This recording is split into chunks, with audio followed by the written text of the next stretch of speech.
ស្ដីពុកម៉ែបងប្អូនទាំងអស់គ្នាថ្ងៃនេះអត់សុខពេកក៏ទៅបេះផ្លែមន់ហូបបងប្អូនតែមុននឹងដល់ដើមមន់ក៏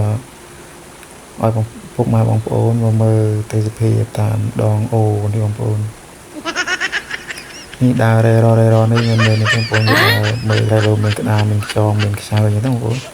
យើងអាចចាប់វាអាចយកស្លោឲ្យបានចឹងទៅតែតាមពិតគឺអត់មានបងប្អូនមានតែមានខ្សៅទូចវាមានសាច់បងប្អូនហើយហូបអត់កើតក៏អត់ចាំវាដែរបងប្អូនមានតែធ្វើដំណើរទៅមុខទៀតបងប្អូនគឺកាត់ដប់កាត់ព្រៃណាបងប្អូនដើម្បីទៅដល់ដើមមនដើម្បីថតបង្ហាញជូនពុកម៉ែបងប្អូនមើល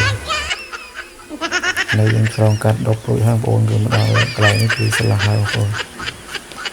ទេសភាពវាស្អាតយ៉ាងណាបងប្អូននៅនេះមានទឹក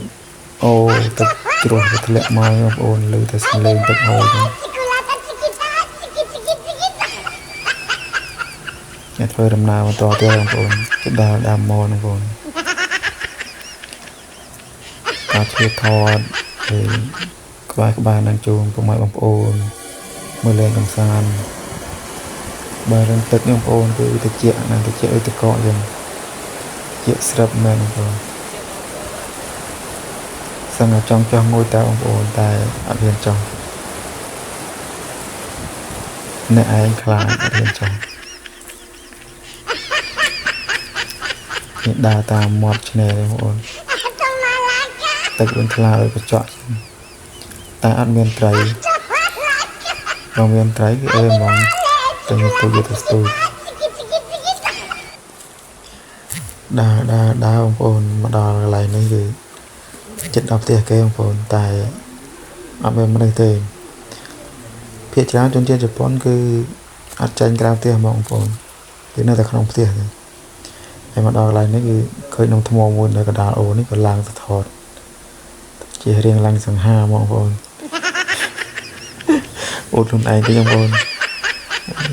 មានណាគេទៅសារខ្លួនឯងបងប្អូនហើយយើងមកដល់កន្លែងដាំផ្កាបងប្អូនផ្កាព្រៃបលាទៅតាមតែស្ាន់មើលអូបហ្មងអូឈ្មោះហ្មងកាស្គាល់ឈ្មោះទាំងផ្កាឬដើមអីទេបងប្អូននៅក្បែរគឺដើមអីផ្លែមនបងប្អូនមនបងប្អូនដើមមន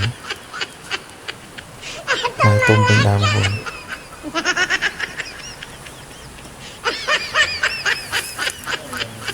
ដូច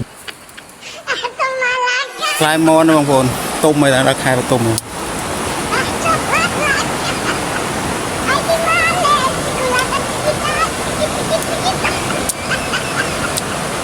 បានជួយអែមបងប្អូនបើក្រហមជូរ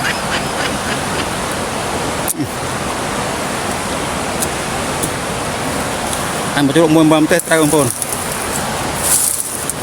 ហូបអាខ្មៅអី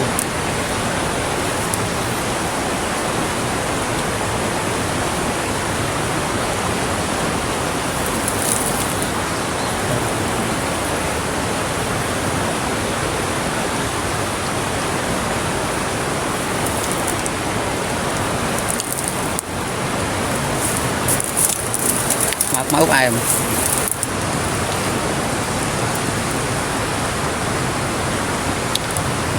sao thống em con tôi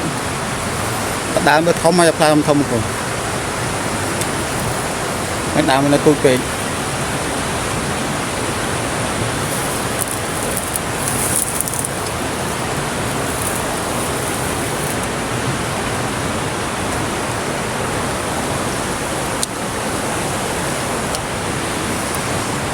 này không